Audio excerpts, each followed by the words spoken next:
Bien, buenas tardes, bienvenidos a este grupo de estudio del libro El alma, la cualidad de la vida.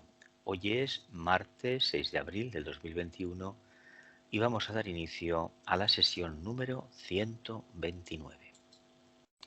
Como de costumbre tenemos este nenúfar que para este estudiante representa el cuerpo causal, representa el alma, representa también la cuarta iniciación. Aquí tenemos los múltiples nombres de la conciencia. En total son 42, aunque podrían ser centenares más. Si os interesa alguno, como cada 12 diapositivas, aproximadamente 10, 12, tenemos una dedicada a preguntas, pues lo podemos aclarar. Aquí finalizamos la sesión de la semana pasada, la número 128. Dice, no obstante, una vez captado el hecho, observa el efecto de los impulsos cíclicos y de la meditación del alma sobre su naturaleza forma. Se le aclara el significado, comprende que el aspecto forma falla en responder y su reacción a la energía es despareja. Y aquí yo lo sustitulé como evolución. De hecho, una de las cuestiones que debemos solventar, mira, estamos en Tauro, bueno, vamos a entrar en Tauro dentro de unos días, y Tauro pues es un signo de tierra, como sabéis, así como Aries es fuego, el elemento tierra pues da una densidad determinada de conciencia, y evidentemente el apego a la forma es considerable, de ahí que la nota clave de este próximo signo, que entraremos de Wesak, es ni más ni menos que ver, y cuando el ojo está abierto todo se ilumina. ¿Qué sucede? Que cuando uno realmente se alinea con el alma, cuando descubre la luz que lleva dentro, se da cuenta que en el fondo la luz y la materia son exactamente lo mismo, el espíritu y la materia son lo mismo. La capacidad que tiene uno de trabajar con la materia de forma armónica es lo que da la evolución, que es precisamente el desapego consciente de la forma, desapego inteligente y uso muy inteligente de la misma. Por lo tanto, aparenta ser una contradicción, pero no lo es un camino de evolución. Vamos a releer. Dice, no obstante, una vez captado el hecho, observa el efecto de los impulsos cíclicos y de la meditación del alma sobre su naturaleza forma. Se le aclara el significado, comprende que el aspecto forma falla en responder, es decir, no tiene conciencia propia y por lo tanto no te va a responder, y su reacción a la energía es despareja. Vamos a continuar. Entonces, el estudiante aprende que cuando pueda vivir en la conciencia del alma y alcanzar a voluntad esa altitud elevada, si se puede expresar así, las fluctuaciones de la vida forma ya no lo afectarán. Vida forma en este caso la relación que tenemos como almas con el mundo de la personalidad, que para nosotros nos parece que es lo máximo y que nos parece muchísimas veces, hay que decir, que no distinguimos lo que es el alma de lo que es de la personalidad. Y claro, este trabajo lo debemos realizar si es que aspiramos a avanzar más. Pero como es una etapa tan compleja, quién sabe todavía el número de encarnaciones que deberíamos vivir con esta dicotomía, con esta duda. Dice entonces, aprende que cuando pueda vivir en la conciencia del alma y alcanzar a voluntad esa altitud elevada, si puede expresarse así, las fluctuaciones de la vida forma ya no lo afectarán, la relación del alma y la personalidad. De este modo percibe el estrecho sendero del filo de la navaja, que lo lleva desde el plano de la vida física al reino del alma, de la mente concreta a la mente abstracta. Es decir, es el tema de la antacarana, aunque con otro nombre. Y descubre que cuando pueda hollar el sendero con firmeza, será conducido fuera del mutable mundo de los sentidos hacia la clara luz del día y al mundo de la realidad. Cuando pueda traspasar la etapa de la mente concreta, evidentemente se le va a abrir un abanico de posibilidades mucho más profundas, entre ellas la captación intuitiva de la verdad.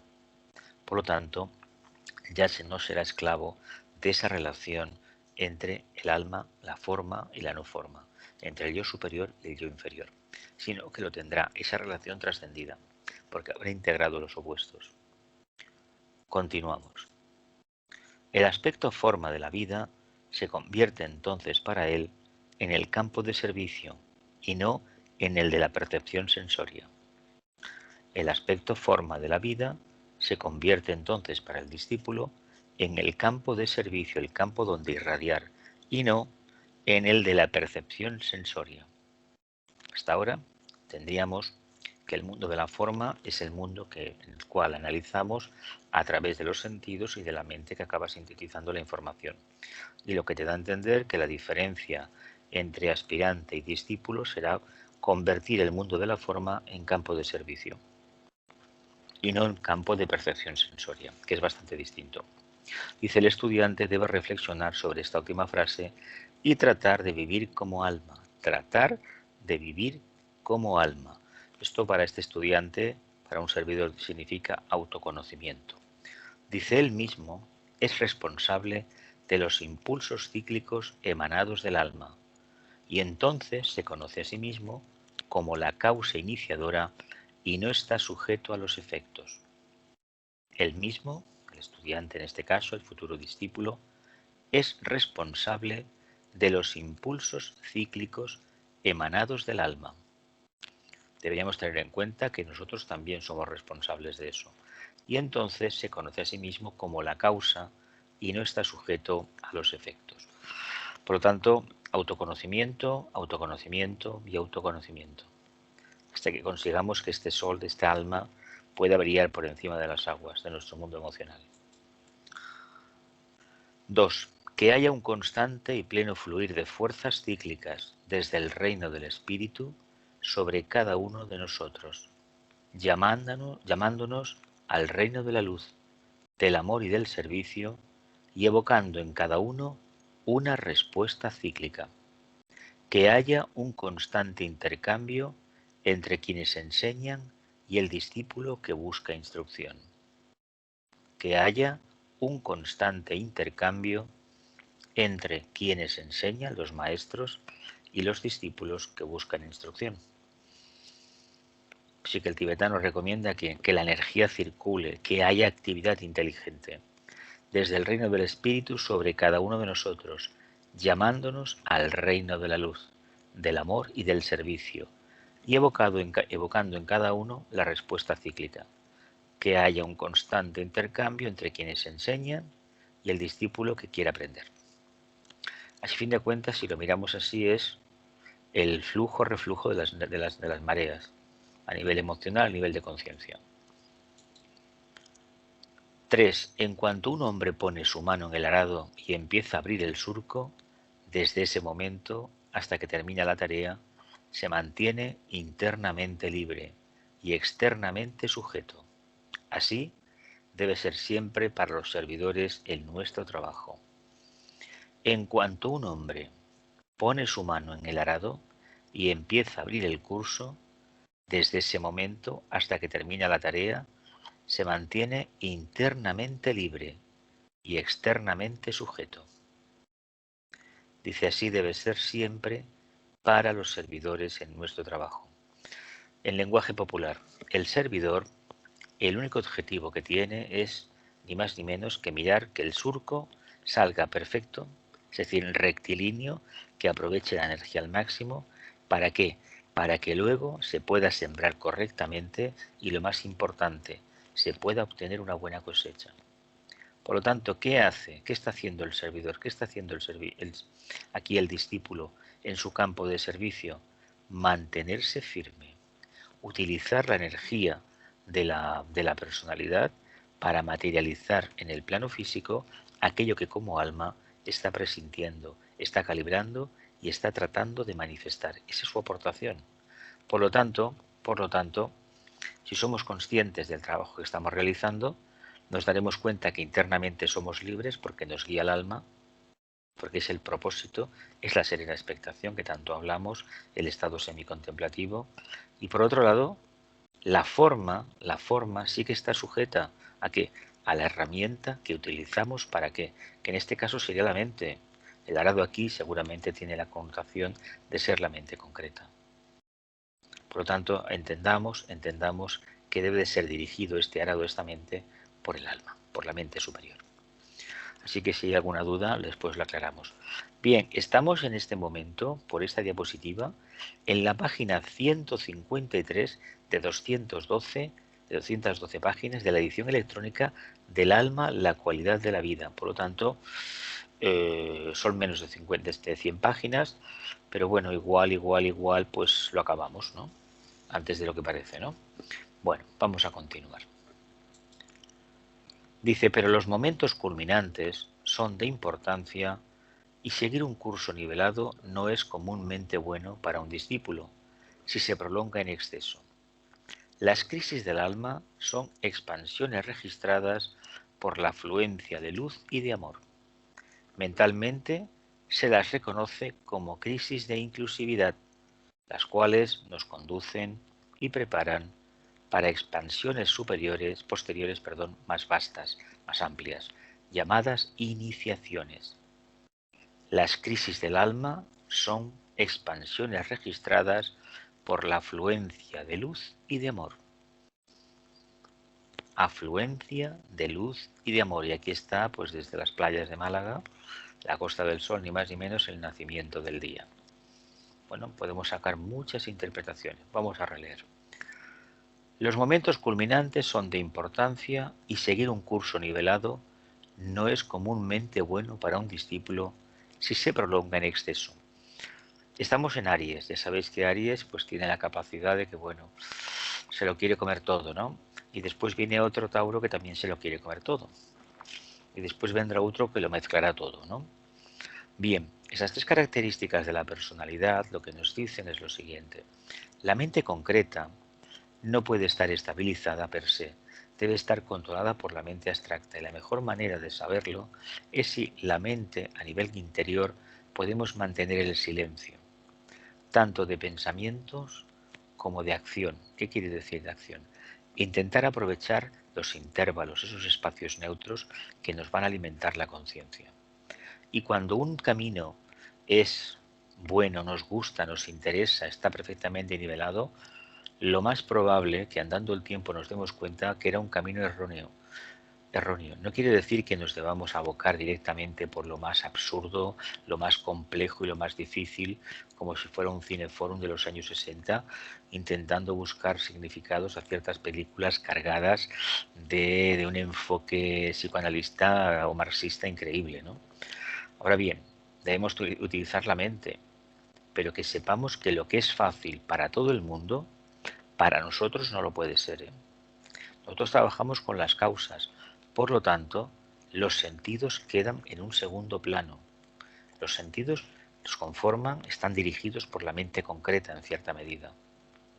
Y a nosotros nos interesa trabajar de otra manera. Por lo tanto, olvidémonos de la facilidad y olvidémonos también de la supuesta simpleza que a veces llamamos sencillez. No, la sencillez para el discípulo implica una profunda complejidad. Complejidad basada en una duda muy grande, que siempre se tiene. Saber si se está haciendo lo correcto. Cosa que cuando trabajamos con los sentidos y la mente concreta, estamos plenamente seguros de lo que hacemos, pero al mismo tiempo equivocados. Dice, las crisis del alma son expansiones registradas por la afluencia de luz y amor. Mentalmente se las conoce como crisis de inclusividad, las cuales nos conducen y preparan para expansiones posteriores llamadas iniciaciones. Percepción. 4. La ininterrumpida iluminación espiritual y la sintonización incesante para alcanzar contactos elevados debilitarían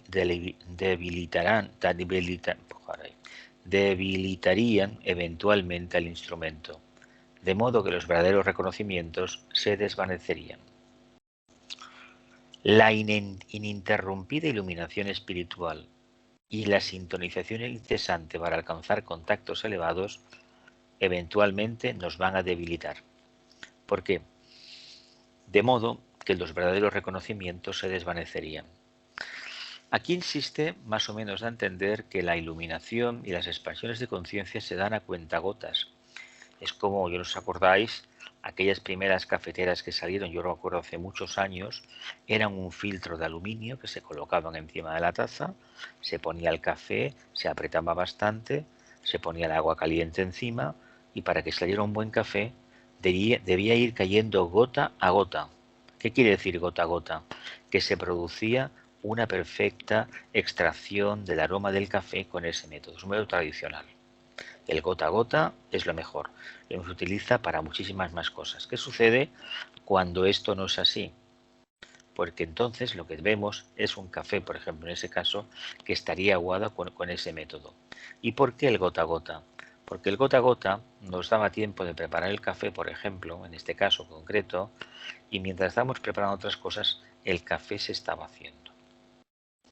Eso quiere decir que cada cosa lleva su tiempo, y si queremos realmente tener el instrumento, nuestro vehículo mental, al servicio del alma, que sepamos que es un camino lento, un camino de enseñanza, de adoctrinamiento, un camino que lo prepare para fortalecerse delante de una afluencia inmediata, por ejemplo, in extremis, de luz.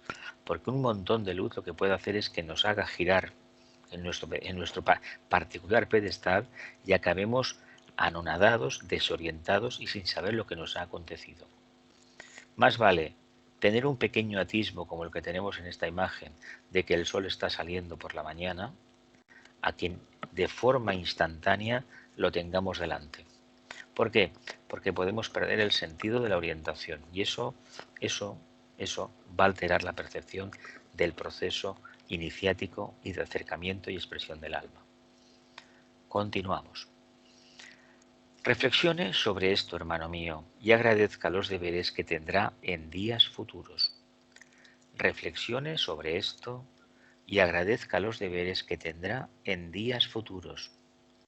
La vida apacible, la firme orientación hacia la luz, la silenciosa comunicación con su alma, el estudio y la reflexión. Fijaos qué cosa más maravillosa, qué camino más correcto he subtitulado yo, lo que le dice a un discípulo. Agradezca los deberes que tendrá en días futuros. Vida apacible, firme orientación hacia la luz, silenciosa comunicación con su alma, estudio y reflexión. ¿Qué le está diciendo en el fondo? Que sirva. Pero imagino que este discípulo tiene cierta edad, creo que es de las cartas del discipulado de la Nueva Era 1 y 2. Fijaos lo que le dice. Seguramente ha trabajado mucho, ha hecho su trabajo, tiene dudas de cara al futuro. Reflexione, agradezca los deberes que tendrá en días futuros. Yo imagino que si preguntáramos, luego lo podemos hablar en las preguntas, qué pedimos para nuestra vejez o para los próximos años de vida que nos queden, seguramente que pediríamos una vida apacible, una firme orientación hacia la luz, una silenciosa comunicación con el alma, estudio y reflexión. Bien, pues hay que añadir, lo añado yo por mí, asumiendo el riesgo, que si no llevamos años realizando esto, no esperemos que nos lo concedan. Así que, ¿por qué lo digo? Pues porque hay una regla de oro. ¿Cómo van a ser tus próximos 10 años? Igual que han sido los últimos 10, salvando muy poca distancia. La siguiente ya son preguntas. 5. Toda vida es cíclica. Y esto es algo que los discípulos tienden a olvidar y pasan por alto, desalentándose cuando los abandona la intensidad del sentimiento. El iniciado hace un recorrido directo entre los pares de opuestos, sereno y sin temores. El iniciado hace un recorrido directo entre los pares de opuestos, la dualidad, la relación conciencia-forma, vida-forma, sereno y sin temores. Sabe que el sol, que la mónada, está siempre ahí. El aspirante y el discípulo en la primera etapa dudan de la existencia del alma, en algunos momentos. No obstante, siguen trabajando. Bien, familia, llega la página de las preguntas, así que, sin atropellaros, adelante. Venga.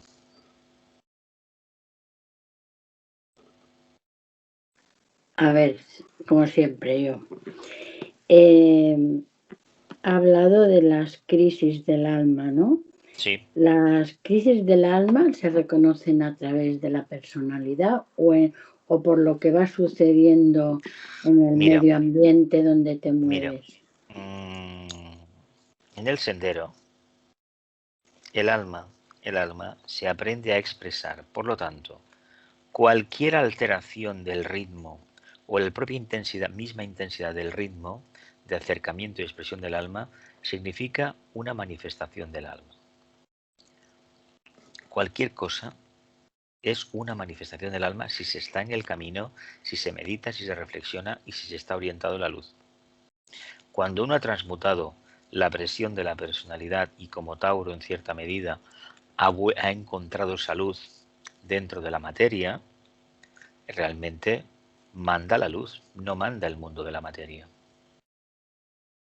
Entonces hay que saber si realmente en la vida, en los últimos tiempos, ha habido un cambio que podemos considerar paradigmático, es decir, ejemplificador, de un antes y un después. Generalmente son pequeñas porciones, pequeños avances, que cuando pasa el tiempo un día se abre la luz por curiosidad. Tampoco hay que obsesionarse en medir cada día lo que uno ha avanzado, ¿eh? Esto es propio de personas que su conciencia está abocada en otra disciplina, no en esta. Eso de mirarse en el espejo o preguntarse cada noche antes de ir a dormir si ha avanzado más, si se prepara más para la iniciación, eso no es correcto. Ahora, mirar tu vida con divina indiferencia como si fuera el alma, eso sí que hay que hacerlo. ¿Algo más? Venga.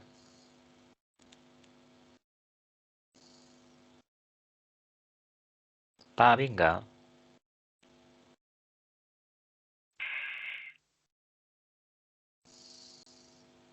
¿No? A ver, un poco de aclaración entre iniciaciones, o sea, el alma y iniciaciones. Pero ¿qué pasa? Que cuando ya el alma, por decirlo de alguna manera, empieza a ser reconocida, es cuando se empiezan las iniciaciones, o las iniciaciones, que me he hecho un poquito de lo perdona, o las iniciaciones están ya ya pertenecen dentro de este proceso del alma y de reconocimiento de ella misma como la que tiene que ir avanzando. Ahí tengo un pequeño lío, perdón. A ver, para empezar vamos a simplificar el tema. Sí. A partir de ahora no vamos a hablar de alma-personalidad, vamos a hablar de que somos almas. Una forma clara de decir si la iniciación se presenta o no se presenta es reconocer si hay ciertas pruebas que nos obligan a adaptarnos, de tal manera que aquello que más nos gusta reconocemos que era lo que menos necesitábamos. Puede ser la comodidad de las cualidades escorpinianas o realmente es una búsqueda interior, una simplificación. Cuando todo esto se tiene claro y poco a poco se va trabajando en ello, hay que tener en cuenta que nos estamos preparando para una prueba que puede tardar toda una encarnación o más, de adaptarnos a un nuevo ritmo vibratorio.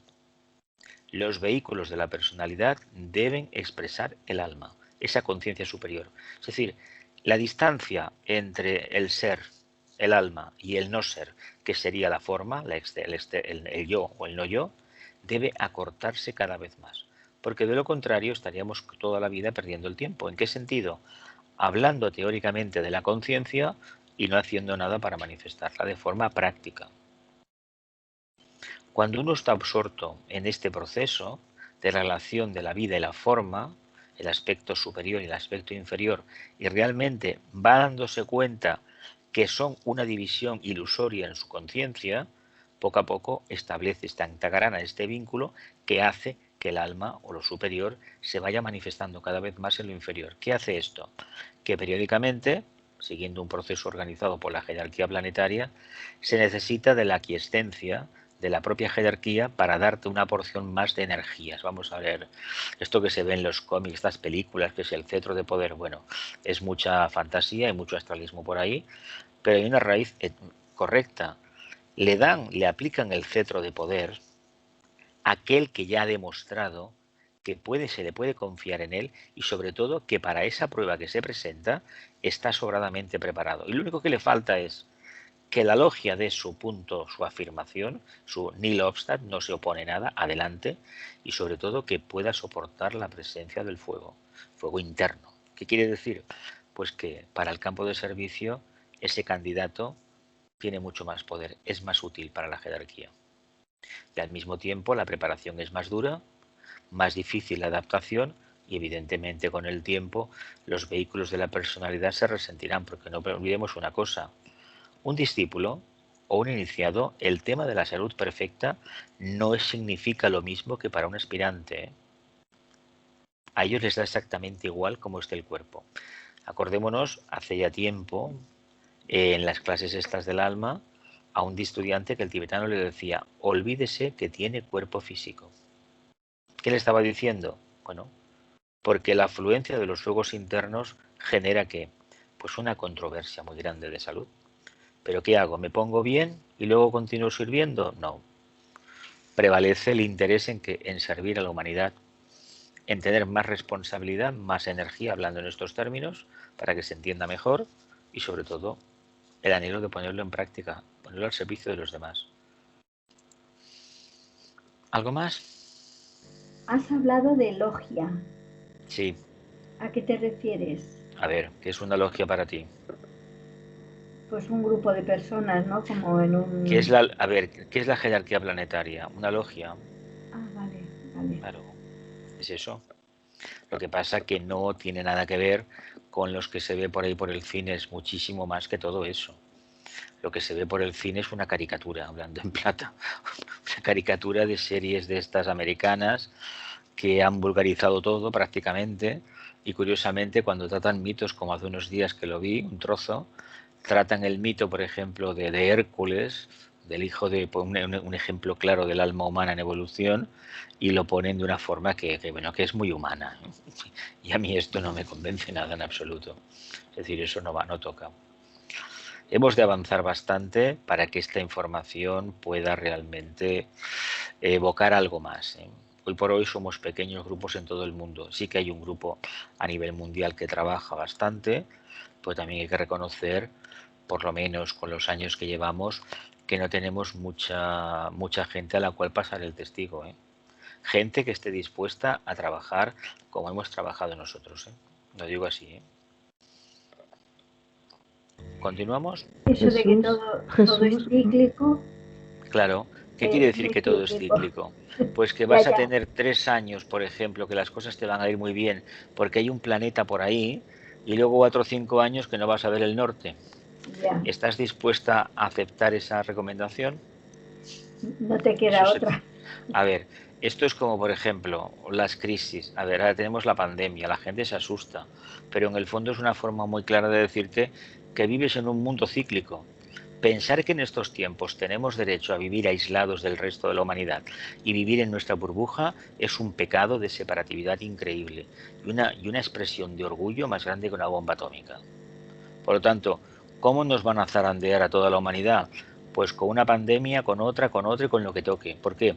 Porque esa confianza que tenemos en la posesión de objetos, ese instinto, lo digo así claramente, instinto taurino de posesión, nos lo van a arrancar de o sí o sí. Que un discípulo, ese instinto taurino de posesión, de acaparación, lo debe transmutar, si no, ¿de qué? Dime, Gloria. Gloria. Sí, hemos leído que cada uno es responsable de los ciclos del alma. Claro. Eso lo hemos leído hace un momento. Sí. ¿Esto qué? Porque eso es responsable, pero desde la personalidad, ¿no? O sea, ya lo traemos. A ver, ¿qué le he dicho a Encarna hace un minuto? ¿Qué le he dicho a Encarna? Que la vida es cíclica, que todo... No, a la Encarna, no a la Encarni, a la Encarna. Ah. ¿Qué le he dicho? Que nos olvidemos del tema alma-personalidad, que reconozcamos que somos almas. Ah, sí, sí. Ah, ahí está el problema.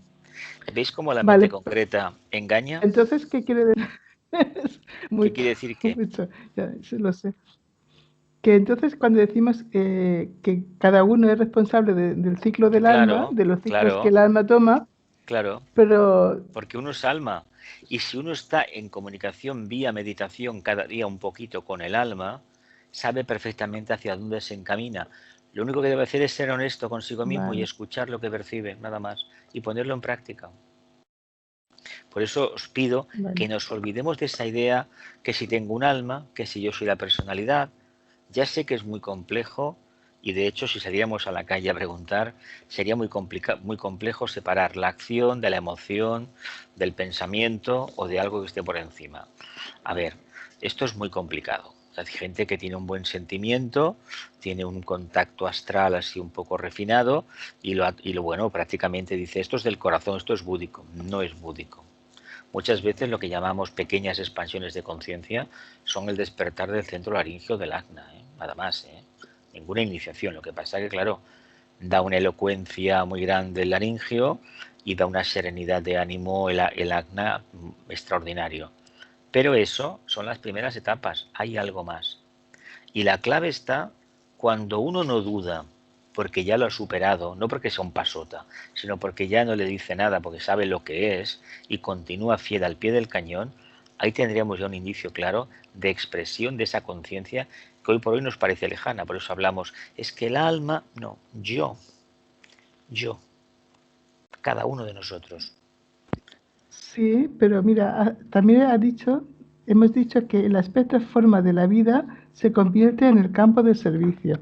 Claro. Vale, entonces claro. es que no podemos separar una cosa de otra, por eso es complicado. Pero entonces, si yo te digo que no la podemos separar, que es lo mismo, que es alma, eso es dualidad. Lo que tú me estás hablando es dualidad. ¿Por qué interesa que la dualidad se supere? No negándola, como hacen algunos, no. Viviéndola centradamente. ¿Qué quiere decir centradamente? El ejemplo del arado, del surco. Si tú estás concentrado y cada día es un surco en tu vida, ¿dónde está el problema de la dualidad? Porque dice, cuando estás firmemente en servicio, acogido al arado, internamente eres libre, ¿no? Como alma. ¿Por qué? Porque estás haciendo aquello que para lo cual has venido. Porque es lo que es eso, es servir, irradiar. ¿Lo vemos? Sí. Hasta la próxima clase, ¿no? Gracias. Gracias. Sí. ¿Milagros? ¿Alguna aportación? ¿No? Bueno, no, vamos a continuar. ¿No? Venga, continuamos. 43. La visión. 1. A quienes perciben una visión, vedada a los que carecen del equipo necesario para su captación, se les considera fantasiosos e imaginativos. A quienes perciben visiones, ocultas para los que no tienen un equipo mental preparado y sensorio, se nos trata de fantasiosos e imaginativos. Fantasiosos e imaginativos. Hay que decir que a todos los que lucharon por los derechos humanos y por las 8 horas en el siglo XIX se les trató exactamente de ilusos y que iban a arruinar la empresa y que los capitalistas iban a arruinar y mira, tenemos vacaciones y tenemos jornadas oficialmente de 8 horas, pero lo que sucede es que en estos tiempos, como hay una parte del mundo obrero que no quiere hacer ciertos cambios en sus vidas, poco a poco vamos a perder absolutamente todos los derechos conquistados. Evolución, visión interna. Luego, cuando lleguen las preguntas, veremos si realmente esta visión es fantasía, es imaginación o es una realidad. Aquí tenemos la barca con las velas desplegadas. Continuamos. Cuando muchos la perciben, se acepta su posibilidad, pero cuando la humanidad haya despertado y abierto los ojos, ya no se hará hincapié sobre la visión, sino que se afirmará un hecho y se enunciará una ley. Tal ha sido la historia en el pasado y así será el proceso en el futuro. A ver, imaginemos por un momento un ejemplo mucho más concreto. Imaginemos que este año o el que viene, en diferentes partes del mundo, los niños pequeños van a la escuela y empiezan a levitar. Y se llega a los pocos años que hay cientos de millones de niños que pueden levitar y otros que no lo hacen. ¿Creéis que si fuesen cientos de millones iba a ser una anomalía? No, todo lo contrario. Es el grupo, el poder del grupo, el que cambia la opinión. ¿Lo vemos o no lo vemos? Cuando se empezó a hablar de proteger el medio ambiente en los años 60, a los fundadores de ciertas organizaciones como Greenpeace se les trató de locos, hasta que la gente vio en su propia piel los efectos de la contaminación. Sí, de acuerdo, pasó mucho tiempo. ¿Qué quiere decir esto? Que las visiones anteceden muchísimas veces a los hechos físicos. ¿Lo vemos? Cuando la humanidad haya despertado y abierto los ojos, ya no se hará hincapié sobre la visión, sino que se afirmará un hecho y se enunciará una ley. Hay una cosa que el tibetano habla en la educación de la nueva era. En las próximas escuelas, en las próximas del futuro, de este siglo XXI, sobre incluso más adelante, no se va a hablar del alma, se va a hablar de la mónada. ¿Por qué? Porque las almas que se acercan a esas escuelas ya se manifestarán como tales.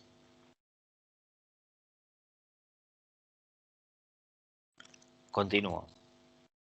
2. El verdadero discípulo ve la visión. Luego trata de mantenerse tan íntimamente en contacto con su alma que puede permanecer firme mientras procura hacer realidad esa visión.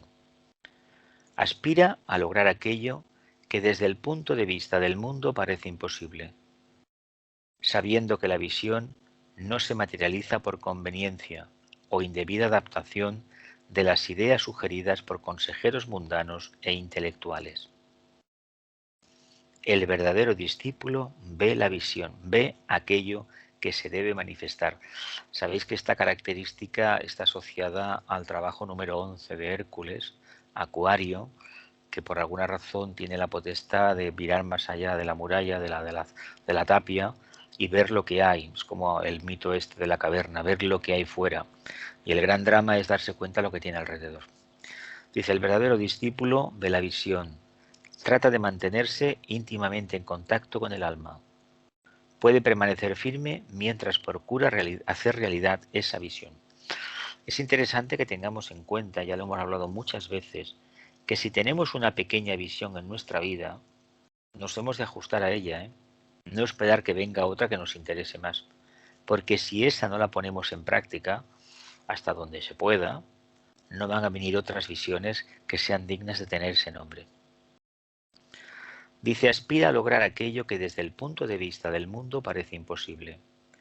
Sabe que la visión no se materializa por conveniencia o indebida adaptación de las ideas sugeridas por consejeros mundanos o intelectuales. ¿Por qué se materializa la visión? Por el trabajo constante, la visualización perfecta de aquel que la percibe. Cuando la visión está ahí, continúa uno toda la vida trabajando con ese molde, ese punto que le han dado, e intenta manifestarlo en todo momento. Si miramos la biografía de muchos que nos han precedido, tuvieron su particular visión e hicieron su particular trabajo de alcance mundial muchas veces. La visión es una manera simbólica de experimentar la revelación. La visión es una manera simbólica de experimentar la revelación. El desarrollo gradual de cada uno de los 5 sentidos trajo el constante surgimiento de la revelación del mundo de Dios y la continua expansión de la visión. El desarrollo de la vista produjo una aptitud sintética para enfocar los resultados de todas las visiones menores, llevadas al punto de revelación por los otros 4 sentidos. La visión es una manera simbólica de experimentar la revelación. El desarrollo gradual de cada uno de los 5 sentidos trajo el constante surgimiento de la revelación del mundo de Dios y la continua expansión de la visión. El desarrollo de la vista produjo una aptitud sintética para enfocar los resultados de todas las visiones menores, llevadas al punto de la revelación por los otros 4 sentidos. Visión, revelación, experimentación, trabajo, trabajo y trabajo. Luego le sigue la visión revelada por el sentido común, de la mente. En su estado más desarrollado, se presenta como percepción mundial, en lo que los asuntos humanos concierne y produce frecuentemente los vastos planes personales de los dirigentes mundiales en los distintos campos del vivir humano. Percepción mundial, sentido común, la mente, ¿no? Le sigue la visión revelada por el sentido común. En su estado más desarrollado se presenta como percepción mundial, en lo que los asuntos humanos concierne, produce frecuentemente los vastos planes personales de los dirigentes mundiales en los distintos campos del vivir humano. Sabemos por los estudios esotéricos que el nuevo grupo de servidores del mundo está ahí, hace su trabajo, capta la información de la jerarquía y trata de proyectarla a la Tierra a través de sus miembros y de discípulos sensibles o aspirantes en el plano físico, encarnados en este caso también. ¿Qué sucede? Que hay un grupo que trabaja con dirigentes mundiales en el campo de la política, en el campo del poder. Y este grupo, periódicamente, va impresionando las mentes de ciertos líderes y van sugiriendo determinadas ideas. Y esas ideas se van transformando después en lo que todos conocemos. Planes de desarrollo, nuevas posibilidades de crear riqueza, nuevas posibilidades, menos en este caso, de distribuirla, trabajo con el medio ambiente, etcétera, etcétera, etcétera. Por lo tanto, esto que estamos padeciendo ahora, la pandemia, hace más de 20 años que se planificó.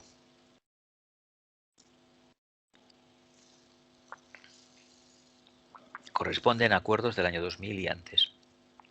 Dice, pero la visión a que me refiero, dice el tibetano, consiste en llegar a ser conscientes de lo que el alma conoce y ve, empleando la clave que abre la visión del alma, la intuición, que debe aplicarse inteligente y conscientemente solo cuando los asuntos de la personalidad van quedando bajo el umbral de la conciencia. Llegar a ser conscientes de lo que el alma conoce y ve. El alma conoce y ve. Por lo tanto, el antakará debe funcionar ya, ¿no? Por lo tanto, el significado de la barquita ya debería de decirnos claramente qué es lo que hay, ¿no? Esa barca nos espera, ¿no? O tal vez es que hemos llegado de otro mundo y hemos amanecido aquí, en la barca. Nos está esperando para volver. Vamos a releer. Dice, la visión a que me refiero, dice el tibetano, consiste en llegar a ser conscientes de lo que el alma conoce, empleando la clave que abre la visión del alma, la intuición, que se debe aplicar de forma inteligente y consciente, solo cuando los asuntos de la personalidad van quedando bajo el umbral de la conciencia. Una de dos, o la personalidad es automática, es decir, que no nos ocupamos de ella ya porque va correctamente y funciona, no estamos cada día pensando ni qué vamos a comer, ni qué de color me voy a teñirme el pelo, por ejemplo, sino que eso es automático, entonces esta intuición funciona. Pero mientras domine la personalidad, olvidémonos de la intuición. Continuamos. Un discípulo llega a ser aceptado cuando comienza su ascenso hacia la visión, hacia la cima de la montaña, la cima de la cabeza, y también cuando puede registrar conscientemente lo que ha visto y comienza a hacer algo constructivo para materializarlo. Esto ya comenzaron a hacerlo muchos. Hacer algo constructivo, inteligente, para materializarlo. Imaginemos por un momento las grandes ideas de la educación, de la sanidad, de la fraternidad, por ejemplo, en el cristianismo estamos todavía en Aries, en el tema de la resurrección. Realmente, por la idea de la era de Piscis, la resurrección se ha convertido en algo como muy materialista y no lo es en absoluto. Cuando se habla del desapego de de Tauro, la resurrección es precisamente que tenemos el ejemplo claro de la contraparte de Tauro, Escorpio, el resurgir de las propias cenizas es aplicar el desapego que se insinuaba en Tauro. Pues esa resurrección es ni más ni menos el triunfo de la conciencia sobre una parte de la materia, no toda. Ya llegará el día, cuando se alcance la cuarta iniciación, que exista ese verdadero triunfo del espíritu sobre la materia.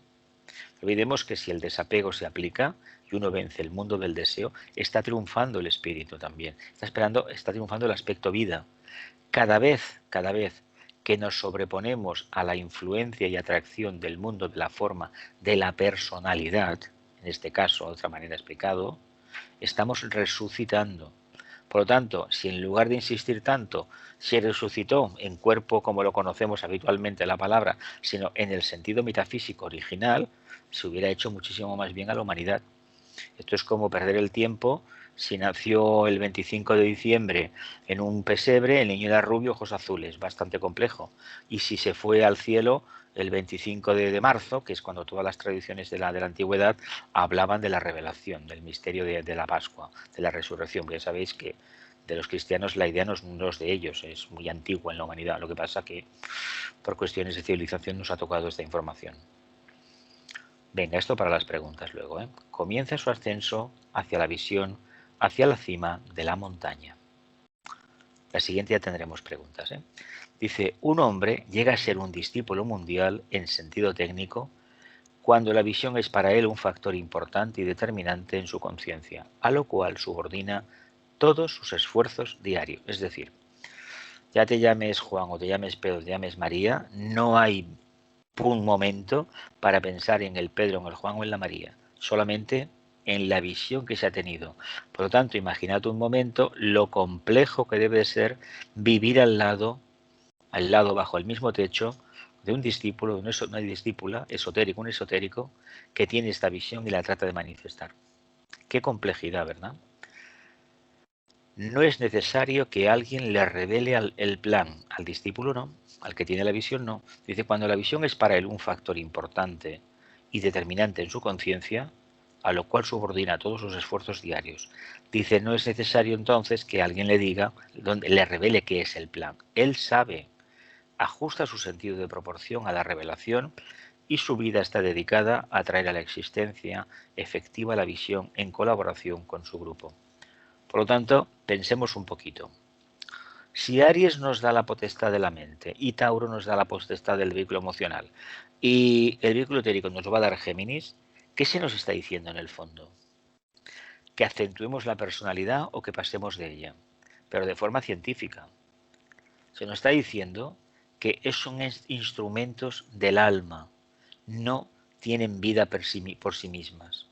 Por lo tanto, a todo aquello que aspiramos en el sendero es conseguir sintetizar esos tres aspectos que son fundamentales y sobre todo mantener un exquisito equilibrio de relación con la materia.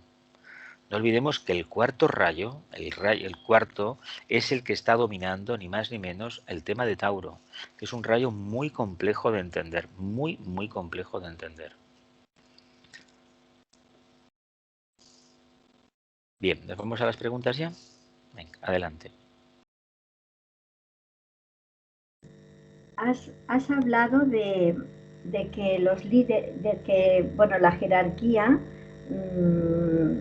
ilumina a los líderes, le pasa ideas. No, yo no he dicho eso.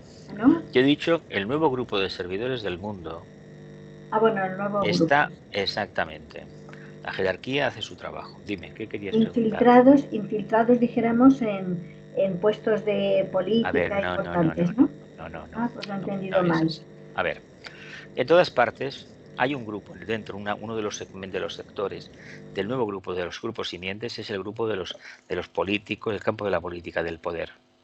Hay gente, discípulos, que a través de ciertas meditaciones van impresionando las mentes de aquellos dirigentes mundiales receptivos a un cambio. Quiere decir que en todo el mundo hay gente que está abocada a expresar la luz, el amor y la buena voluntad. Pero ahora bien, condición sine qua non, aquellos que ya lo han hecho con respecto a su alma. Ya.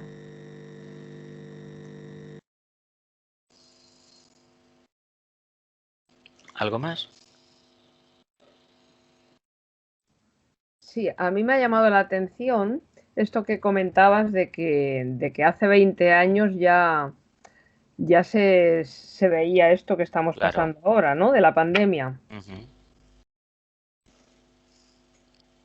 Porque estas cosas no son instantáneas, es decir, esto no viene ahora. Estos son planes que hay por parte de ciertos grupos a nivel mundial y tampoco era tan difícil de ver que íbamos a un colapso. A ver, hace ya años cuando vino el tema de la construcción, aquí en España ya veíamos lo que iba a pasar y muchas más cosas. Tampoco hay que ser vidente para verlo. A ver, no podemos nosotros acaparar una parte de la riqueza y el resto de la humanidad vivir con lo opuesto o menos. Esto no tiene sentido. No tiene sentido. Otra cosa es que exista una ley que se llama de justa retribución, ¿de acuerdo? Eso no lo vamos a poner en duda. Pero todo aquello que podamos solucionar nosotros debemos solucionarlo. Europa se ha dedicado a expoliar todos los continentes habidos y por haber. A ver, y nuestro país, no digamos la etapa imperial, y todavía lo sigue haciendo. Por tanto, no nos quejemos de los problemas que luego vienen a consecuencia de eso. No viene la gente de Marruecos o de Argentina o de este país o del otro donde estuvo el Imperio Español por curiosidad ni porque hablamos un mismo idioma. No, viene porque hay un vínculo energético que lo vincula. Lo mismo pasa con Francia y sus antiguas colonias, Holanda y sus antiguas colonias, y Alemania y otros países igual. En todo el mundo pasa lo mismo. A ver, es como las barcas estas que vienen desde Túnez hacia Italia, que había aquel famoso político. A ver, Túnez fue invadida en su momento por Italia. Por lo tanto, ¿qué queréis? Hay una ley de justa retribución. Lo mismo pasa con el norte de África, Argelia, también Marruecos, con respecto a Francia. Y qué decir del cercano oriente, la repartición que se hizo el Imperio Británico y la República Francesa con el tema de Siria, etcétera, etcétera. Bueno, pues, a ver, son causas generadas, ¿no? Habrá que responder tarde o temprano. Y lo mismo sucede con Estados Unidos y todo lo que sus grandes corporaciones han hecho en todo el mundo. Lo vemos por dónde va, ¿no? Venga, continuamos. Veo que no tenéis ganas de preguntar. ¿No? ¿Ninguna más? Dice, por lo tanto, es un proceso que se desarrolla gradualmente, hasta llegar a cierta etapa. Una vez alcanzada la visión, ya no es un factor dominante, sino el campo de la experiencia. La visión se convierte en campo de experiencia, del servicio y de la realización. Experiencia, servicio y realización. Y nos dice, reflexionen sobre esto. Reflexionen sobre esto. Por lo tanto, es un proceso que se desarrolla de forma gradual, hasta llegar a cierta etapa. Una vez alcanzada la visión, ya no es un factor dominante, sino el campo de la experiencia del servicio y de la realización. Por lo tanto, ¿qué debemos hacer? Traspasar el mundo de la forma, integrar a lo más posible esta visión y darnos cuenta que ese es el objetivo, el propósito que tenemos para esta encarnación. Que cada uno vea qué es lo que lleva dentro, qué es lo que percibe y la forma que tiene de plantearlo. No vale decir que yo lo he visto y no he hecho nada, porque eso sí que genera karma. Continuamos. El órgano visual es el más desarrollado en este periodo mundial, en el cual el Logos trata de llevar a los reinos subhumanos a la etapa en que poseerán la visión humana y a la humanidad al punto donde pueda desarrollar la visión espiritual y la vida interna jerárquica sea la cualidad normal de la visión iniciática y así llevar a los miembros de la jerarquía a la etapa en que adquieren la percepción universal.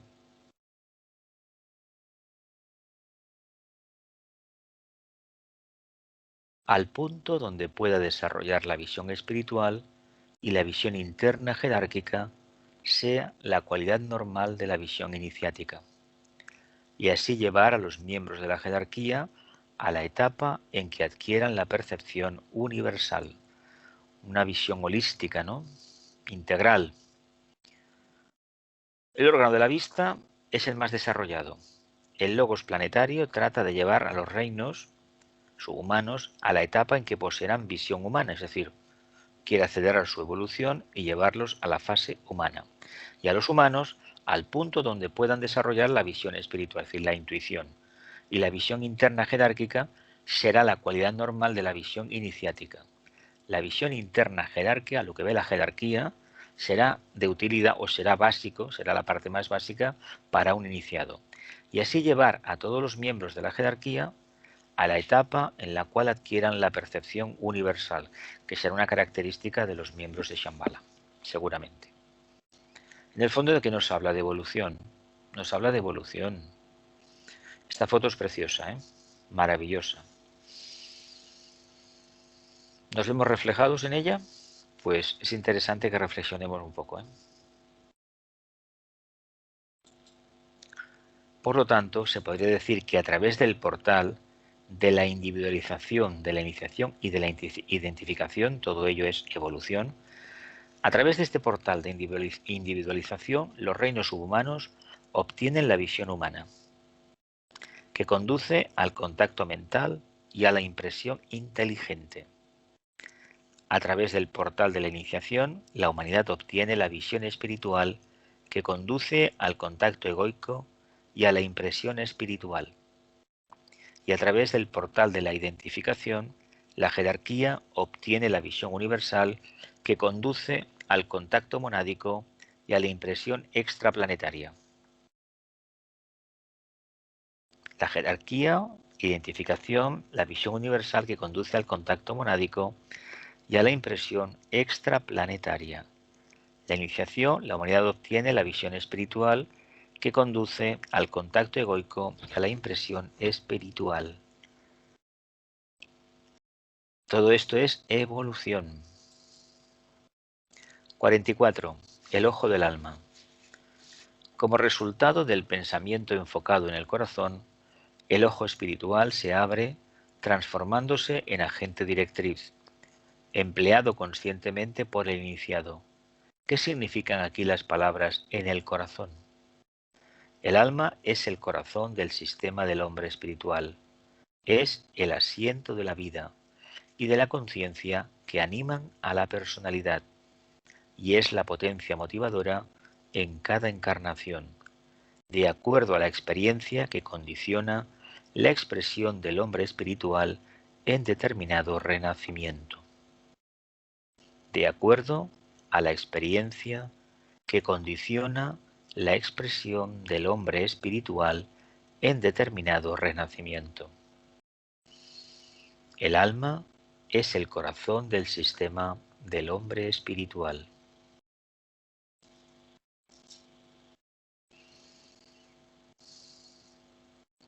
Cuando hablamos del corazón, hablamos de lo más profundo, no del corazón físico, del chakra cardíaco. Lo que sucede es que se habla tanto del corazón, se le da tanta importancia cuando todavía se vive en el plexo solar, que es difícil aclararse. Por lo tanto, olvidémonos del plexo solar para hablar del corazón. Es algo más que todo eso. Es el plano, si es el plano búdico, que es lo que corresponde al término corazón, es el plano de la razón pura.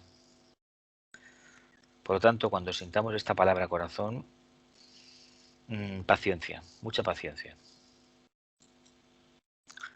Dice, en las primeras etapas de la experiencia, dicho ojo, el tercer ojo, permanece cerrado.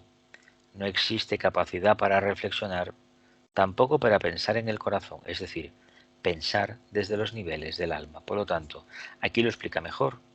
Si no somos capaces de pensar como almas, ni actuar como almas, ¿qué narices estamos haciendo hablando del corazón? Estamos creando un nuevo espejismo, ¿no? Fijaos lo sencillo que sería reconocerlo.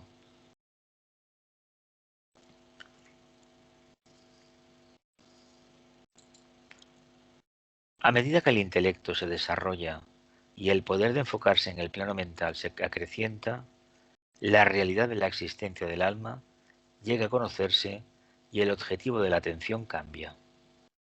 Le sigue la capacidad de enfocarse en la conciencia del alma y así fusionar el alma y la mente, de tal modo que tiene lugar la unificación y el hombre puede comenzar a pensar con su corazón. Le sigue la capacidad de enfocarse en la conciencia del alma y así fusionar el alma y la mente, de tal modo que tiene lugar la unificación y el hombre puede entonces pensar en términos de corazón, con su corazón. Hace años os sugerí que utilizarais cada día unos 15 segundos o 20 y os focalizaréis en el entrecejo. Tal vez si esto se hiciera con más precisión, poco a poco esa diferencia que tenemos y el no estar nunca atentos, esta dispersión, irían poco a poco desvaneciéndose. Pero depende del trabajo de cada uno. Y nada mejor que enfocarnos en el alma, pero para ello debe de haber una focalización muy grande que aquiete el vehículo emocional, porque es el que nos está continuamente debilitando y enfocándonos en un sitio y en otro. Nuestra mente no es espiritual, es kama manásica, es una mente de deseos. Por lo tanto, es una mente involutiva. Por lo tanto, nada más lejos de la realidad de que es el corazón. No lo es. Continuamos. Dice, además se abre el ojo del alma y la energía de los niveles del alma, inteligentemente empleada, es dirigida desde esos niveles y afluye en lo que ahora ambiguamente se denomina el tercer ojo. Inmediatamente, la personalidad en los tres mundos comienza a expresarse como alma en el plano físico. Y la voluntad, el propósito y el amor empiezan a controlar. La voluntad, el propósito y el amor empiezan a controlar. La personalidad en los tres mundos comienza a expresarse como alma en el plano físico. Hay voluntad. En definitiva, tanto la voluntad, el propósito y el amor indican sentido de responsabilidad. Eso es característica de la primera iniciación, el nacimiento crístico. No se trata de empalagarse hablando del amor y del corazón, no, hechos, hechos, hechos, hechos, realidades de conciencia. Eso sí que sería un tercer ojo abierto. Continuamos. Ampliará más el concepto recordándoles la frase tan a menudo empleada, el ojo que todo lo ve, el ojo que todo lo ve. Famoso ojo de Horus, de Osiris, de Buda, de Akenatón y de tantísimas tradiciones, ¿no? Se refiere al poder que tiene el logos planetario de ver todas las partes, los aspectos y las fases en tiempo y espacio de su vehículo planetario, su cuerpo físico y de identificarse a sí mismo con todas las reacciones y sensibilidades de su mundo, creado y participar con pleno conocimiento en todos los eventos y acontecimientos. Bien, este ojo que todo lo ve es una capacidad que tiene el logos, pero el logos ve a través de las mónadas. Y si las mónadas no han hecho todavía, no tienen un contacto, una manifestación clara, es decir, no hemos hecho el trabajo nosotros como mónadas de acortar la distancia, tendrá que una visión confusa entonces, ¿no? Oscura. ¿De qué medio se vale en su propio elevado nivel el logos? ¿A través de qué mecanismo? ¿Cuál es su órgano de visión? ¿Cuál es la naturaleza del órgano de la vista que emplea para entrar en contacto con los 7 planos de su universo manifestado? ¿Qué órgano emplea y cuál es la analogía del tercer ojo del hombre?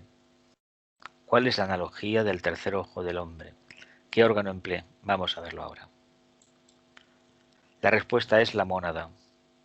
Para el logos planetario es lo que el tercer ojo es para el hombre. Si el tercer ojo es el alma para nosotros, esa conciencia intermedia, evidentemente para el logos planetario, ¿qué es? Pues una chispa divina, una chispa no diferenciada, que se manifiesta de manera triádica, diferenciada porque está fuera del plano anupadaka, el plano sin forma, el plano monádico. ¿Cómo ve el logos? A través de las mónadas. Ese es el famoso del mito del hijo pródigo, ¿no? De Piscis.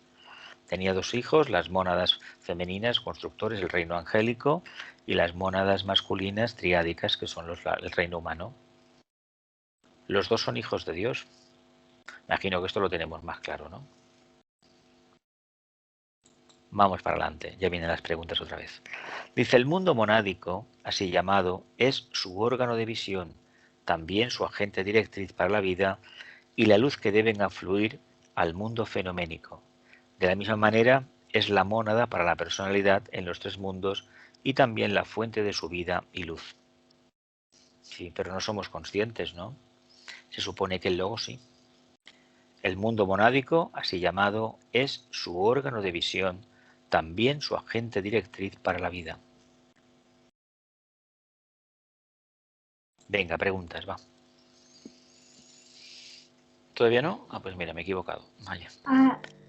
Bueno, va, sí, formula preguntas. Formula. Es que quería decir, has dicho que el logos ve a través de las mónadas. Mónadas. De las mónadas, sí. Y has dicho las angélicas y las humanas. No, las angélicas, es decir, hay 2 tipos de... La evolución son 2. Las mónadas humanas, masculinas, esos famosos 60.000 millones que hay en evolución, y están luego las mónadas femeninas, que son las constructoras.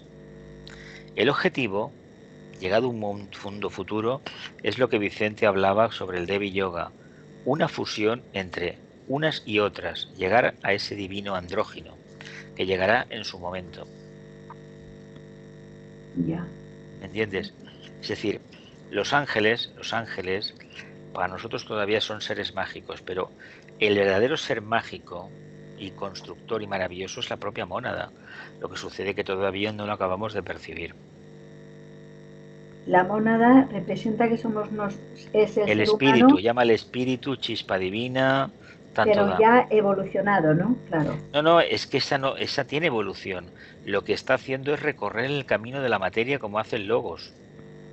Y cuando vuelve con la experiencia, que es la experiencia del Logos. Un Logos será sagrado, es decir, un planeta tendrá un cuerpo sagrado, en tanto y en cuanto un número determinado de mónadas haya vuelto a su seno, decir, mira, aquí tienes el tesoro, lo que he descubierto. Vale. El capital y los intereses. Pero representa que ahora nosotros somos mónadas, pero metidas en el fango, dijéramos. Estamos en el fango por una razón muy sencilla, porque todavía no hemos Estamos completado aprendiendo, la evolución. claro. De todas formas, estamos en el camino ascendente. Se nos dice que estamos no en la última etapa, pero vamos, que ya estamos subiendo. Es que imaginemos por un momento qué pudo ser como mónadas dentro de la materia, de la piedra. Vamos a hablar de los reinos. En el mineral, ¿qué seríamos? Y en el vegetal. Sí. Ya tendríamos cierto grado de individualización, ¿no? Es decir, de diferenciación. Y en el animal. Que la mónada primero ha venido a meterse en la materia, en la piedra, dijéramos, en el mundo mineral. Mira. En el momento de la creación, simplificando muchísimo, el Logos se adentra, intenta introducirse ¿dónde? En lo que ha creado, pero él no se puede introducir, porque él está en el plano mental cósmico. Entonces, él ha proyectado evidentemente un sutratma, un hilo de luz, de vida, y ese hilo de vida es el que mantiene vivo el planeta. Pero él aquí no puede estar todavía. ¿Por qué? Bueno, pues porque el planeta es lo que es, ¿no? Entonces, en la medida en que nosotros como mónadas regresemos después de completar la cuarta iniciación, regresemos a la casa del Padre por la puerta grande, le llevaremos la experiencia. Los famosos átomos permanentes se desintegran, sí, por la experiencia, ¿quién se la queda? El Logos planetario. El Logos, claro. Es que en esos niveles no hay duda del proceso. Es una visión total, una identificación con la visión. De hecho, uno se convierte en la visión misma. Entonces, dime. Entonces, el Logos, dijéramos, será sagrado cuando las mónadas hayamos retornado ya. El Logos... No, tranquila. El Logos, por definición, es sagrado. Lo que sucede, hay una cosa. Hay un matiz que se debe de decir. No es que sea un Logos involutivo como la personalidad entiende, no lo es.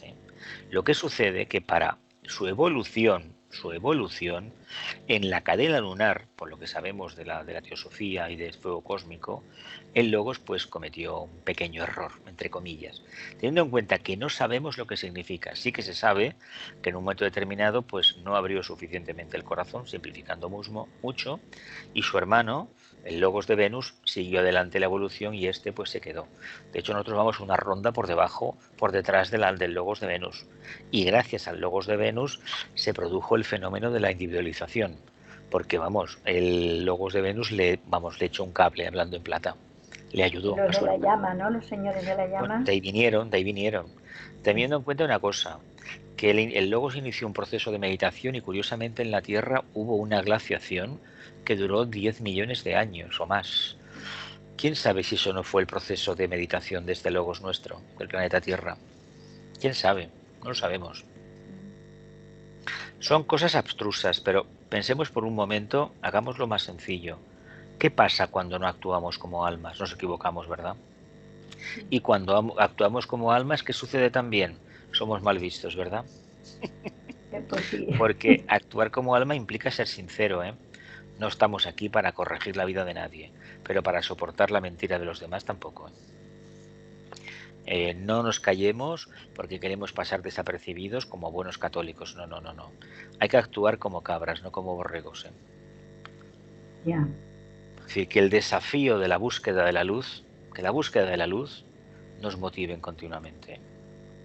no las conveniencias sociales, que esto ya sabemos a dónde nos lleva. ¿Alguna pregunta más? Una cosa. Dime. Además es que has dejado aquí un escrito que me ha hecho gracia porque tiene que ver con esto. El centro AGNA, en un principio, es la integración de la personalidad. Por supuesto. ¿no?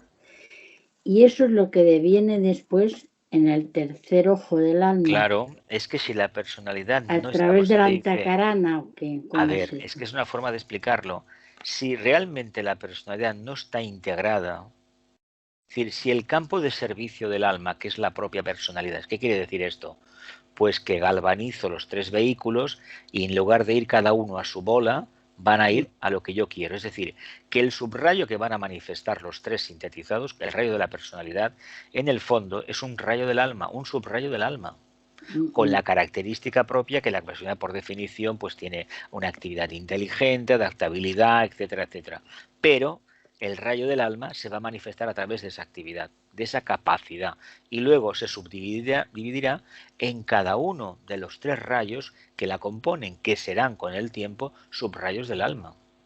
Porque tendrá un 5.º rayo a lo mejor de mente, pongamos por caso, por definición, pero va a ser desde el punto de vista de la energía que cualifica el alma, que es muy diferente eso, ¿eh?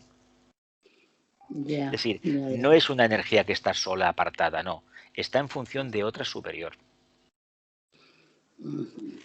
Y es el antacarana el que va uniendo. Este es el camino, el puente que hay entre la mente concreta y la mente abstracta.